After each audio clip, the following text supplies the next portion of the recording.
You know, it's funny how you think you know someone. You spend years of your life with them, thinking they've got your back, that they'd never betray you. Well, that's exactly how I felt with my wife Sarah. We'd been together for almost 10 years, married for 7 of them. Things were good, or at least, that's what I thought. We met in university. She was the smart one, always top of her class, while I was just the regular guy. It was one of those opposites attract kind of situations, where her drive and ambition seemed to balance out my laid-back, go-with-the-flow attitude. For a long time, it worked. But looking back now, I should have noticed the cracks. It wasn't just the little things, like her always staying late at work, or the way her phone suddenly became glued to her hand. Nah, it was more like this growing distance between us, like we were living in the same house, but we weren't really together anymore. You know that feeling? When your partner's right next to you, but it feels like they're a million miles away. It all came crashing down one night. I'll never forget it. Sarah was working late again, and I was at home, scrolling mindlessly through my phone. That's when I got a message from an unknown number. It was short and sweet: "You should know your wife's been seeing someone else." My heart dropped. At first, I wanted to dismiss it as some kind of prank. But something inside me, some gut instinct, told me to dig deeper. So I did. I confronted her that night, expecting her to laugh it off, maybe even get mad at me for doubting her. But what I got was silence. You know that heavy silence when someone's been caught, and they're scrambling to figure out what to say? That's what hit me in the face. My stomach twisted into knots. I pressed her, asking her point blank if she was seeing someone else. And finally, she broke down. Tears, apologies, the whole 9 yards. But what hit me the hardest wasn't just the fact that she had cheated, it was that she had been seeing this guy for months. And worse? She had feelings for him. It wasn't just some fling. His name was Jake. Freaking Jake. I didn't even know this dude existed, but apparently, he'd been a part of her life for a while now. They met at work, started talking more and more, and before I knew it, my wife was in love with another man. The worst part? She didn't even seem to feel that bad about it. I mean, sure, she cried and apologized, but deep down, I could tell she was already halfway out the door. We had a long, painful conversation. She said she didn't mean for it to happen, but that she couldn't help how she felt. She said Jake made her feel alive again, in ways that I apparently couldn't. That was a gut punch, man. Like, seriously? I thought we were solid. Yeah, things had been rough lately, but I didn't think it was that bad. That night, she left. She packed a bag and said she was staying with a friend for a few days to clear her head. But I knew she was going to Jake's place. And honestly, a part of me was too exhausted to even fight her on it. The house felt empty after that. I wandered around, feeling like a stranger in my own home. Everywhere I looked, there were reminders of her. Her clothes still in the closet, her perfume lingering in the bathroom. It was like she was haunting me, even though she wasn't physically there. A few days passed, and I tried to distract myself with work, friends, whatever I could. But the reality was impossible to ignore. My wife had left me for another man. And it hurt. A lot. Then came the bombshell. One evening, about a week after she left, I got a text from Sarah. I was expecting some kind of formal message, maybe about the logistics of splitting up or whatever. But instead, all it said was, "Can we talk?" I stared at the message, my mind racing. What the hell did she want now? I didn't respond right away. Honestly, I didn't know if I even wanted to hear what she had to say. What was there to talk about? She left me for another guy. She made her choice. End of story, right? But curiosity, or maybe some leftover sense of hope, got the better of me. I shot back a quick, "Sure." "When?" She replied almost instantly, "Tonight." That sent my mind spiraling. What could she possibly want? I assumed it had something to do with us splitting up, maybe figuring out what to do with the house or whatever. But a tiny part of me, the part that still stupidly loved her, wondered if maybe she had changed her mind. Maybe she wanted to come back. So, there I was pacing around the house, waiting for her to show up. My brain was running a million different scenarios, none of them making any real sense. The doorbell rang, and my heart felt like it was going to explode out of my chest. I opened the door, and there she was, Sarah, standing there looking like she hadn't slept in days. She didn't say anything at first. Just stood there awkwardly before finally asking, "Can I come in?" I stepped aside, and she walked in like a ghost. She wasn't the same confident person I knew. Something was off. We sat down in the living room, and the silence between us was unbearable. Finally, she broke it. "I made a mistake," she said quietly. I blinked, not sure if I heard her right. "What?" She sighed, rubbing her temples like she was fighting off a headache. Jake, he's not who I thought he was. I don't know what I was thinking. I felt lost, and he seemed like the answer at the time. But he's not. I sat there, staring at her. Was she really saying what I thought she was saying? After everything she put me through, she was just, regretting it now? So, what do you want from me, Sarah? I asked, trying to keep my voice calm, even though I felt like I was about to snap. I want to come back, she said, her voice barely above a whisper. And there it was. The words hung in the air between us like a ticking bomb. She wanted to come back. After leaving me, after tearing my heart apart and running into the arms of another man, now she wanted to come back. 1,000 emotions hit me at once. Anger, confusion, maybe even a little bit of hope. But mostly, I was just angry. You've got to be kidding me, I said, shaking my head. You leave me for this guy, and now what? You suddenly realize it was a bad idea, and I'm supposed to just take you back. Tears welled up in her eyes, but I didn't care. Not this time. I know I messed up, she said. I was confused, and I made a huge mistake. But I love you, and I want to fix this. I want to make it right. I stood up, pacing the room because I couldn't sit still anymore. You love me? I practically shouted. You didn't love me when you were sneaking around behind my back. You didn't love me when you left to be with him. What the hell changed?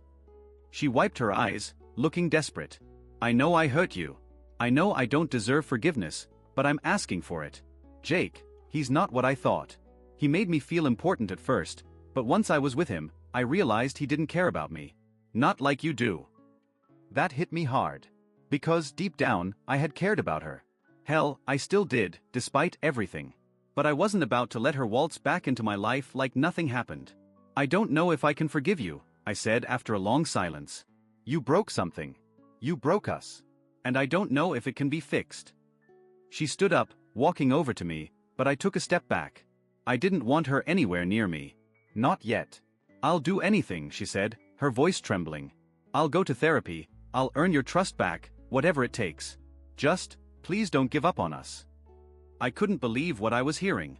Part of me wanted to tell her to get out, that she had made her choice and now she had to live with it.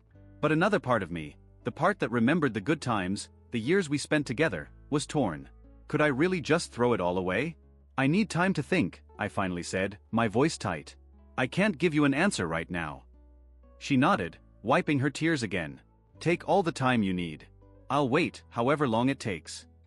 And with that, she left. The door closed behind her, and I was left standing there, my mind racing. Could I ever trust her again? Did I even want to?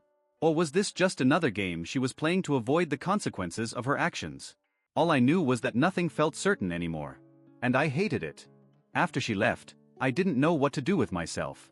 I stood there in the empty living room, staring at the door, trying to process everything. It felt like a bad movie, like this wasn't even my life anymore. How had I gone from being happily married to this? I didn't sleep that night. My mind wouldn't shut off. Every time I closed my eyes, I kept picturing her with him, Jake. This guy who swooped in and took my wife like it was nothing. It made my blood boil.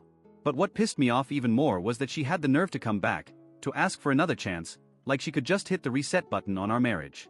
Part of me wanted to hate her. I wanted to scream at her, tell her she didn't deserve my forgiveness, and that she could go rot with Jake for all I cared. But another part of me, the part that still remembered who she used to be, who we used to be, couldn't just turn off my feelings like that. I didn't want to admit it, but I missed her. Even after everything, I missed the way we were before all this mess. The late night talks, the inside jokes, the way we used to fit together like puzzle pieces. That's the thing about love, man. It messes with your head. It makes you hold on to memories of the good times, even when the present is an absolute dumpster fire. I tried to distract myself, but nothing worked. I went to work, hung out with a few friends, but I couldn't shake the feeling that I was living in some kind of fog. I thought about talking to someone, maybe getting their advice, but I felt too embarrassed. How do you explain to people that your wife left you for another guy, and now she's crawling back, asking for a second chance?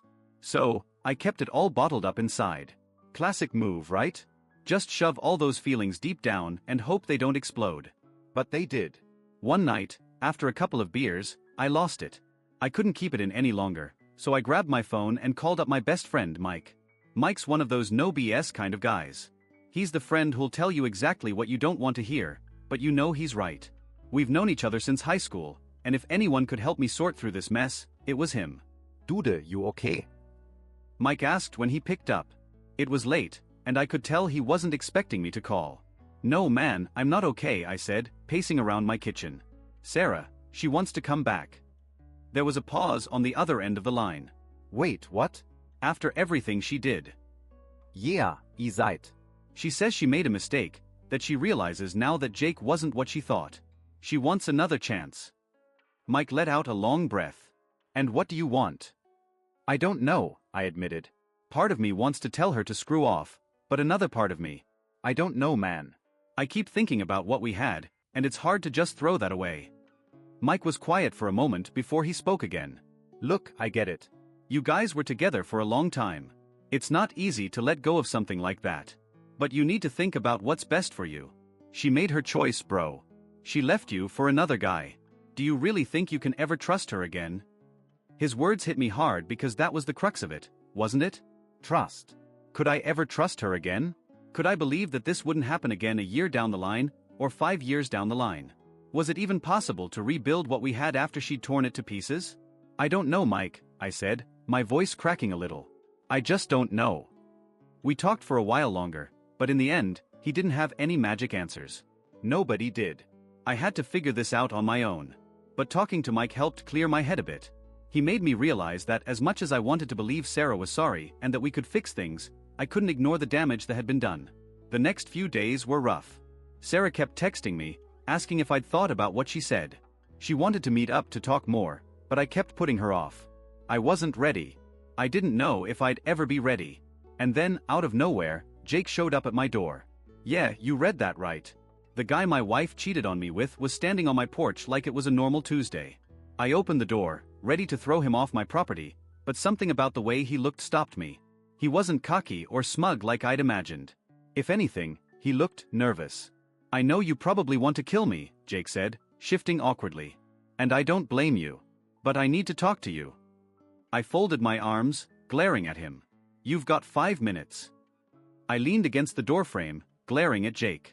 He stood there looking more like a guy who'd been dragged into something way over his head than the smooth homewrecker I'd been picturing.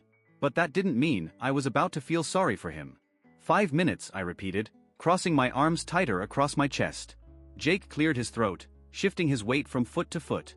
Look, man, I don't expect you to believe me or even forgive me. What happened between Sarah and me, it was wrong. I know that. I screwed up big time. I rolled my eyes. You think? Yeah, I deserve that, he said, holding his hands up. But here's the thing. Sarah isn't telling you everything. That got my attention. I felt my jaw clench. What the hell are you talking about? Jake took a deep breath. She didn't leave me because I wasn't what she thought. That's what she told you, right? I didn't answer, but my silence was enough for him to know he'd hit a nerve. She left because I broke it off with her, Jake said, looking me dead in the eye. I couldn't keep going on like that.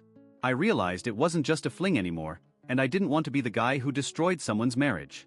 I told her it was over, and that's when she came crawling back to you. I felt like I'd been punched in the gut. The world tilted for a second as his words sank in. This whole time, I thought Sarah had some kind of epiphany, realized she messed up, and wanted to fix things with me. But no. She didn't come back because she wanted me. She came back because she had no other option. Why the hell should I believe anything you say? I asked, my voice dripping with anger. Jake sighed. I don't expect you to. But I'm telling you the truth because I'm not proud of what I did. I don't want to be the bad guy in anyone's story, especially not yours. Sarah, she's complicated, man. She says one thing and does another. I got sucked into it, and before I knew it, I was in too deep.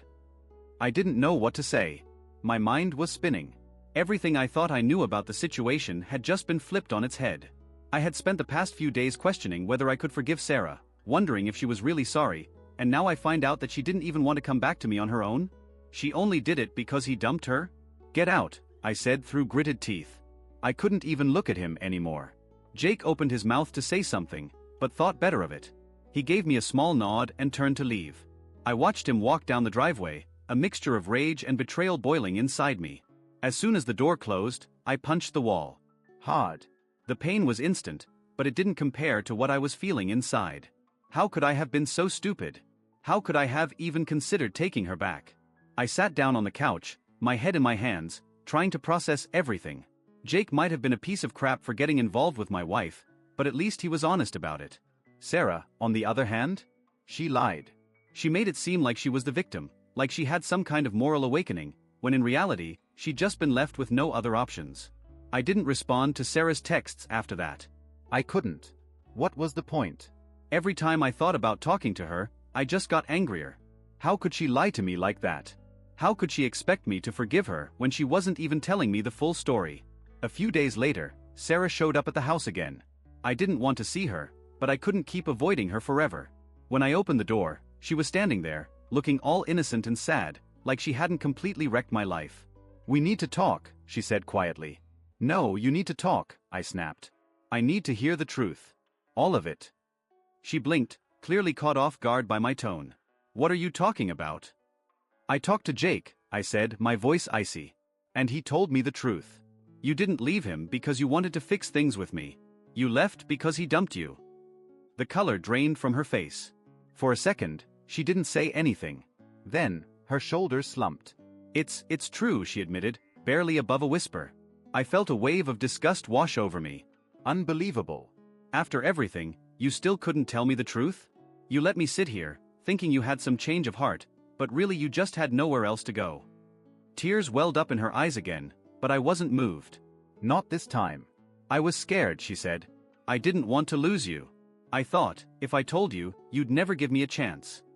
I let out a bitter laugh. "You're right. I wouldn't have." She stepped closer, reaching out like she was going to touch me, but I backed away. "Don't. Just don't." "I still love you," she whispered, her voice trembling. "I know I messed up, but I still love you." I stared at her, feeling completely numb. Laugh? This wasn't love. This was manipulation. This was her trying to cling to me because her backup plan had failed. And I wasn't going to be her second choice. "You need to leave," I said coldly. "We're done. For good." She stood there, tears streaming down her face, but I didn't feel a thing. Not anymore. And finally, she left. When Sarah finally walked out that door, it felt like I could breathe again.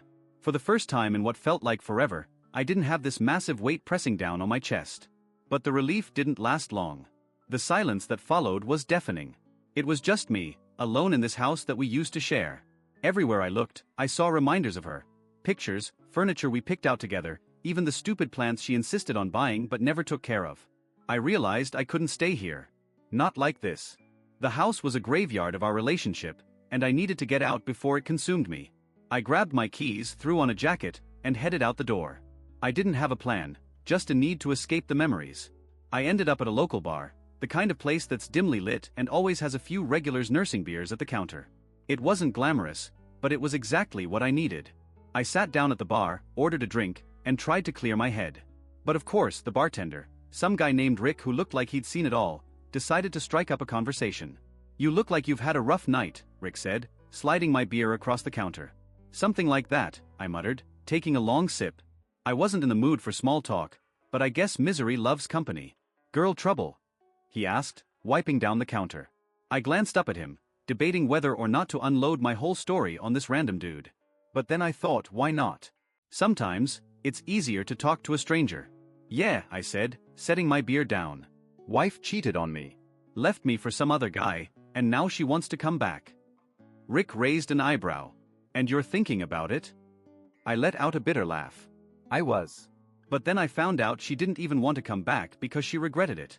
The guy dumped her, and I was just her backup plan. Rick whistled low. "Damn. That's cold, man." "Tell me about it," I said, taking another drink. "I kicked her out for good, but now I'm just stuck here, wondering how the hell I got to this point." Rick leaned on the counter, giving me a sympathetic look. "Sounds like you dodged a bullet, if you ask me. Better to find out now than waste more years with someone who doesn't appreciate you." "Yeah, maybe," I said, though the words didn't feel like much of a consolation. I had dodged a bullet, but it still felt like I got hit by the shrapnel. The rest of the night was a blur of drinks and half-hearted conversations with random people. I wasn't trying to drown my sorrows, but I definitely wasn't counting how many beers I had either. At some point, I ended up in an Uber heading back home, my head swimming with alcohol and regret. When I got back to the house, the emptiness hit me even harder. There were no texts from Sarah, no calls, no attempts to explain herself. I guess she got the message this time. Good. But now what? The next few days dragged by in a haze of routine. I went to work, came home, and tried to distract myself with TV and video games, but nothing worked.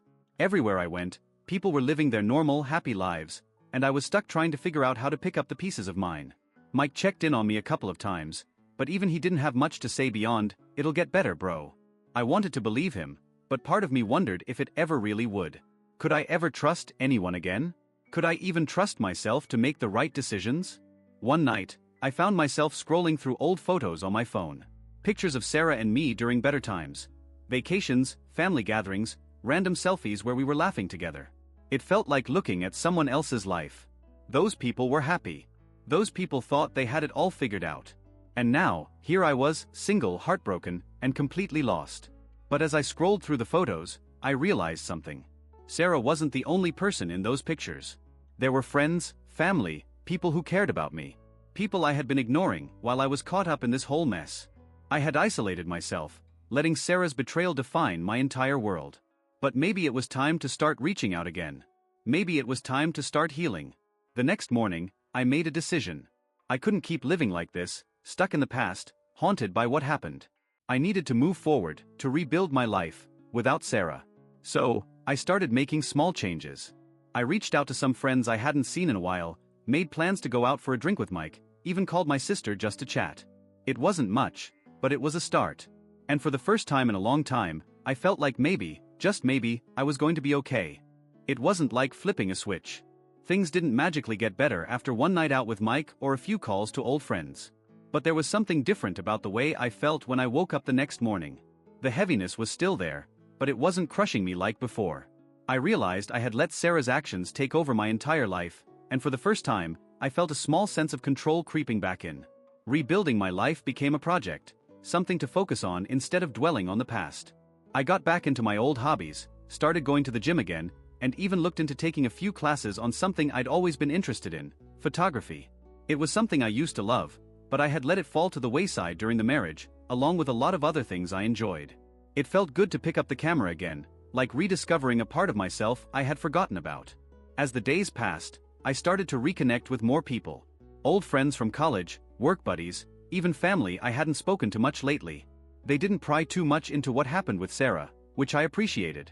I wasn't ready to dive into all the messy details with everyone, and most people just assumed we had drifted apart. I let them believe that because honestly, it was easier than rehashing the whole disaster. One night, while I was out with Mike and a couple of other friends, I realized something strange. I was actually having a good time. We were laughing, making dumb jokes, and I didn't feel like a guy whose life had just imploded. It wasn't that the pain was gone, but it wasn't the only thing I felt anymore. For the first time in a long time, I felt normal. "You're looking better, man," Mike said, clapping me on the back as we sat at the bar. I was starting to worry you'd turn into a hermit or something. I chuckled. "Yeah, well, I'm working on it. Just trying to keep busy, you know." "Good," he said, taking a sip of his beer. "You deserve better than what happened, man. Sarah didn't appreciate what she had. That's on her, not you." I nodded, appreciating the sentiment even if I wasn't totally sure I believed it yet. But Mike's words stuck with me. Maybe Sarah's betrayal wasn't just a reflection of my failures or something I could have prevented. Maybe it really was on her. She made her choices, and I had to make mine now. That night, after I got home, I sat down and thought about what I wanted my life to look like from here on out. For the past few years, everything had been about Sarah, making her happy, building a future together, planning around us. Now, it was just me. It was a terrifying thought, but also a little freeing. I could focus on what I wanted, on who I wanted to be. I started setting goals for myself, small ones at first. Get back into shape. Finish that photography course. Travel somewhere new, even if it was just for a weekend. I wasn't going to let Sarah's choices define my future any longer. But of course, just as I was starting to feel like I had a handle on things, Sarah popped back into my life. Isn't that always how it goes? It was a random Wednesday evening when my phone buzzed with a text from her. I hadn't heard from her in weeks, and for a while, I thought maybe she had finally gotten the message and moved on. But when I saw her name flash on the screen, my heart sank. "Hey, can we talk?" I stared at the message for a long time, my finger hovering over the screen. What could she possibly have to say now? We were done. I had made that clear. But a part of me, probably the same part that had considered taking her back in the first place, was curious. Against my better judgment, I texted back. About what? It didn't take long for her to respond. I need to explain some things. Please. Explain? What was there left to explain? She had cheated, she lied, and I had kicked her out. End of story, right? But even though I knew better, I couldn't help but wonder if there was more to it. Maybe she had realized something. Maybe she had changed. Or maybe I was just an idiot for even entertaining the idea. I agreed to meet her the next day at a coffee shop downtown. I didn't tell Mike or anyone else because I knew what they'd say. They'd tell me I was setting myself up for more pain, that I needed to stay away from her. And they were probably right. But some part of me needed closure, or at least to hear whatever she thought was so important to say. When I walked into the coffee shop, there she was, sitting at a table by the window, looking anxious. She smiled when she saw me, but I didn't smile back. I wasn't here for pleasantries. Thanks for coming, she said softly as I sat down. Just get to the point, Sarah, I said, crossing my arms. She looked down at her coffee cup, fidgeting with the lid. I've been doing a lot of thinking, about us, about what happened. I waited, not saying anything. I know I screwed up, she continued, her voice trembling. But I need you to understand. When I was with Jake, I thought I was doing what was best for me. I convinced myself that our marriage was the problem, that you were the problem. But I was wrong. I raised an eyebrow. So now you realize you made a mistake? That's what this is about. She shook her head. It's not that simple. I thought I wanted something different, but being with Jake made me realize that what I had with you, I took it for granted. You're a good man, and I cut her off. Sarah, we've been through this already. You made your choice. Twice, actually. First, you chose him. Then you came back to me, not because you wanted to, but because he dumped you. So, forgive me if I don't want to hear any more of your realizations. She flinched at my words, but I didn't care. I wasn't going to let her twist this into something it wasn't. I'm not asking you to forgive me, she said, her voice barely a whisper. I need you to know that I'm sorry. For everything. There was a time when hearing those words might have made a difference. But now? Now they just felt hollow. I appreciate the apology, I said, standing up. But it's too late. I've moved on, and you should too. She looked up at me with tear-filled eyes, but I didn't stick around to see her reaction. I walked out of the coffee shop, feeling lighter than I had in months. Maybe that's what I needed all along, closure. Walking out of that coffee shop, I felt something I hadn't felt in a long time, peace. It wasn't that I had forgiven Sarah, or that everything was suddenly okay. It was more like a sense of finality. I didn't need her explanations, her apologies, or her regret. I had finally realized that closure wasn't something she could give me, it was something I had to find on my own. For the first time in months, I wasn't looking back, wondering where things went wrong or trying to make sense of her choices. It was over. And with that chapter of my life finally closed, I could start looking forward again. I spent the next few weeks throwing myself into new routines. I signed up for that photography class I'd been eyeing and actually started going to it. The first class was awkward. There were only a few of us, and most of them seemed way more experienced than me. But I stuck with it. Photography had always been something that made me feel grounded, like I could capture a moment and make it last forever. It was therapeutic in a way I hadn't expected. Mike noticed the changes too. He stopped bugging me about Sarah as much and instead started dragging me out to do more stuff. Hiking, going to see movies, grabbing drinks with our group. It felt good to be out in the world again, doing things that didn't revolve around Sarah or the wreckage she left behind. One evening, after class, I decided to stop by the park to take some photos. It was just before sunset, and the light was perfect, warm and soft, casting long shadows across the ground. As I walked through the park, snapping photos of anything that caught my eye, I realized how different everything felt now. A few months ago, I had been drowning in pain and confusion. Now I was starting to see the beauty in the world again, one small piece at a time. While I was fiddling with my camera settings, I heard someone call my name. I looked up and saw a familiar face walking toward me.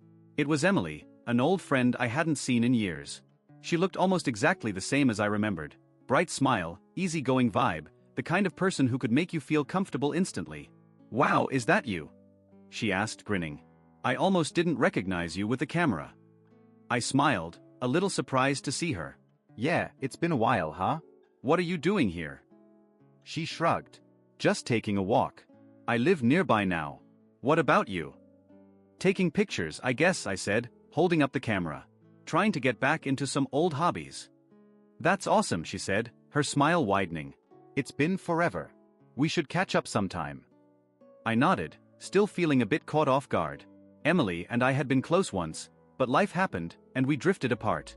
Seeing her now felt like one of those weird twists of fate, like the universe was nudging me in a new direction. Yeah, we should, I said. I've got some free time this weekend if you want to grab coffee or something. Sounds good, she said, pulling out her phone. Let's set it up. As I walked back to my car, I couldn't help but smile. Running into Emily felt like a sign that maybe things were starting to come together again. I wasn't expecting anything more than catching up with an old friend, but it was nice to think about reconnecting with people from my past. People who had been there before everything with Sarah. The coffee date with Emily turned into a couple of hours of talking and laughing like no time had passed at all. We caught up on everything: work, life, mutual friends we'd lost touch with. It was easy, comfortable, and for the first time in a long time, I found myself genuinely enjoying someone's company without thinking about Sarah or the mess she left behind. Over the next few weeks, Emily and I started hanging out more. It wasn't romantic, at least not yet, but it was nice to have someone in my life who wasn't tied to all the drama. She reminded me of who I was before everything fell apart, and that was exactly what I needed. One night, as we sat in a quiet bar catching up after a long day, Emily turned to me and said something that stuck with me. "You seem different," she said, tilting her head slightly. In a good way, I mean. Lighter, maybe? I raised an eyebrow. Lighter. Yeah, she said, smiling. When we first started hanging out again, you seemed, I don't know, weighed down. Like you had the weight of the world on your shoulders. But now? It's like you've shaken it off. I didn't know what to say at first. She was right, of course. I had been weighed down, not just by Sarah's betrayal but by the feeling that I had lost myself in the process. And now? Now I was starting to feel like me again. I guess I have, I said, nodding slowly. It's been a rough few months, but I'm getting there. Emily smiled at me, that easygoing warm smile that made me feel like everything might actually be okay. Good. You deserve it. As the night wore on, I found myself reflecting on everything that had happened. The heartbreak, the betrayal, the anger, it was all part of the past now. And while it still hurt sometimes, it didn't define me anymore. Sarah had been a huge part of my life, and her betrayal had shaken me to my core. But it didn't break me. I was still here, still standing, and slowly but surely, I was rebuilding my life. I wasn't sure what the future held, but for the first time in a long time, I was excited to find out. Whether it was photography, reconnecting with old friends like Emily, or just focusing on myself, I knew one thing for sure. I wasn't looking back anymore. I was moving forward, one step at a time. Weeks turned into months, and the life I was rebuilding started to feel like, well, my life again. I wouldn't say everything was perfect. There were still moments when memories of Sarah crept up on me, still days where the weight of it all lingered a bit too long. But they were fewer and farther between. What mattered was that I was moving forward, even if it was slow. Emily and I continued to hang out, and it became clear that there was something more between us than just old friends reconnecting. It wasn't rushed or intense like it had been with Sarah. It was steady, natural. One night, after another evening of drinks and laughter, she leaned in and kissed me. I was surprised, but it felt right. There wasn't any grand realization or dramatic moment where I thought, this is it. It was just easy, like something that had been coming for a while. And for the first time in a long time, I wasn't worried about what it meant or whether I was ready. I was just happy to be in the moment. The weeks that followed were some of the most peaceful I'd had in years. Emily and I weren't in a rush to put labels on anything, but we both knew we had something good. Something worth exploring. She wasn't Sarah, and I think that was what made it work. There were no expectations, no pressure to fix me or my broken heart. She was just there, and I was grateful for that. One evening, as we were sitting in her apartment, she brought up something that caught me off guard.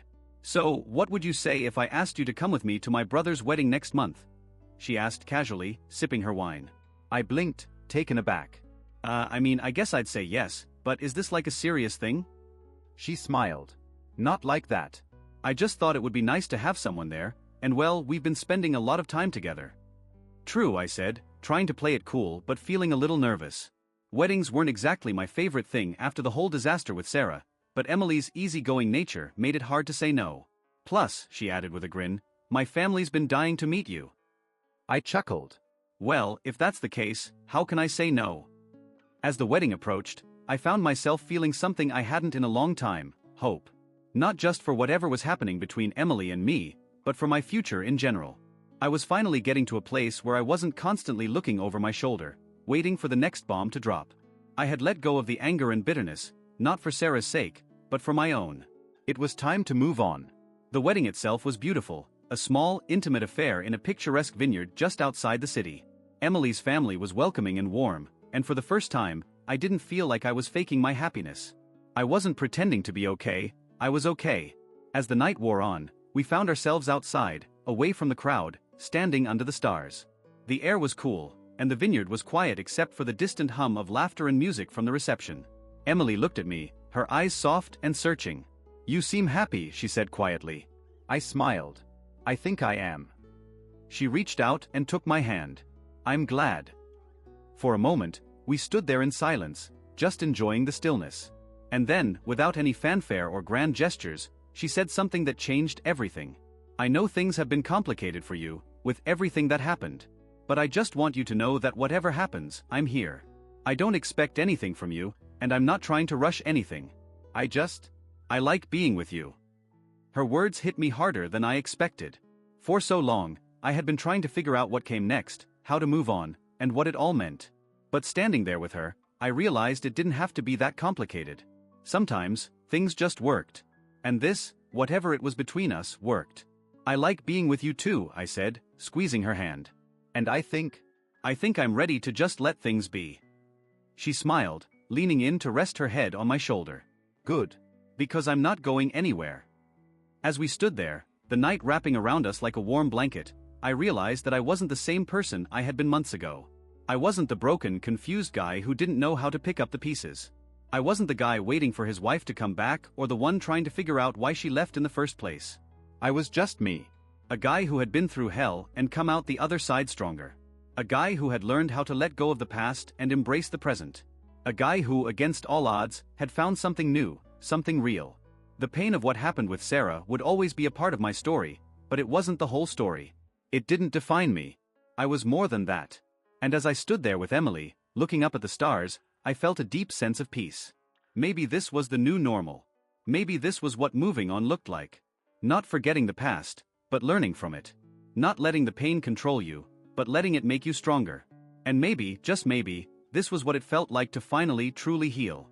As the music from the wedding drifted through the air, I pulled Emily close, feeling her warmth next to me, and for the first time in a long time, I let myself believe that everything was going to be okay.